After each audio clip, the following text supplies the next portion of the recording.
আসসালামু আলাইকুম ওরহমতুল্লাহি ওবরাকাতু। বন্ধুরা, আশা করি মহান আল্লাহ তালার অসীম দয়া ও রহমতে সবাই ভালো আছেন। আজকে আমরা আলোচনা করব হজরত মুহাম্মদ মুস্তাফা সাল্লাল্লাহু আলাইহি সাল্লামের জীবনী। হজরত মুহাম্মদ মুস্তাফা সাল্লাল্লাহু আলাইহি সাল্লামের জন্ম এবং বংশ পরিচয় এবং শৈশব ও কৈশবকাল এবং নবীয়ত পূর্ব জীবন এবং বিবাহ এবং নবীজির নবীয়ত প্রাপ্তি। হজরত মুহাম্মদ মুস্তাফা সাল্লাল্লাহু আলাইহি সাল্লামের জন্ম।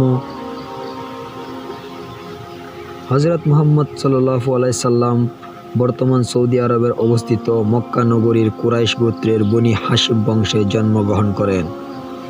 মহানবী সাল্লাল্লাহু আলাইহি সাল্লাম 571 খ্রিস্টাব্দ ভূমিষ্ঠ হন। 20 এপ্রিল তার জন্ম। আরবি হিজরি সাল অনুযায়ী তার জন্মের তারিখ নিয়ে বিভিন্ন মত রইয়াছে। কেউ কেউ বলেন রবিউল আউয়ালের 8 তারিখ মহানবী সাল্লাল্লাহু আলাইহি সাল্লাম জন্মগ্রহণ করেছেন।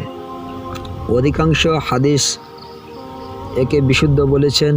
মহানবী সাল্লাল্লাহু আলাইহি সাল্লামের জীবনী লেখকদের মতো ইবনে ইসহাক প্রথম সারিজ তিনি বলেন মহানবী সাল্লাল্লাহু আলাইহি সাল্লাম হাতি বাহিনীর ঘটনার বছর 12 রবিউল আউয়াল জন্মগ্রহণ করেছেন।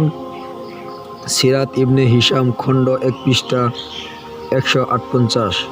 আধুনিক যুগে সিরাত বিষয়ক গ্রন্থ আর রহিকুল মাকতুম নামক এসেছে। সাইয়্যিদুল মুরসালিন মক্কায় বনি হাশিমের ঘাঁটিতে সোমবারের সকালে 9 রবিউল আউয়াল জন্মগ্রহণ করেন।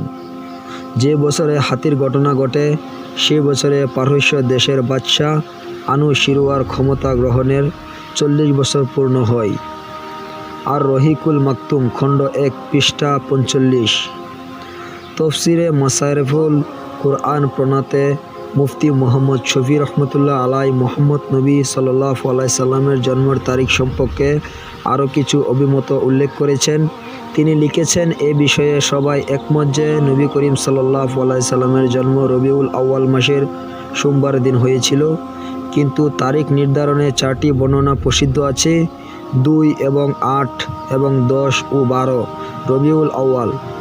এর মধ্যে হাফিজ মকলাতাই রহমতুল্লাহ আলাই 2 তারিখের বর্ণনাকে গ্রহণ করে অন্য বর্ণনাগুলোকে দুর্বল বলে মন্তব্য করেছেন, কিন্তু প্রসিদ্ধ বর্ণনা হচ্ছে 12 তারিখ। 12 তারিখে ইবনে আসির গ্রন্থে এই তারিখে গ্রহণ করা হইয়াছে। গবেষক মাহমুদ পাশা জ্যোতির্বিজ্ঞানীদের আলোকে 9 তারিখ গ্রহণ করেছেন। এটি সবার মতে বিপরীত সূত্রবিহীন উক্তি। যেহেতু চাঁদ উদয়ের স্থান বিভিন্ন, তাই গণনার উপর একটুকু বিশ্বাস ও নির্ভরতা জন্মায় যে তার উপর ভিত্তি করে সবার বিরোধিতা করা যাবে।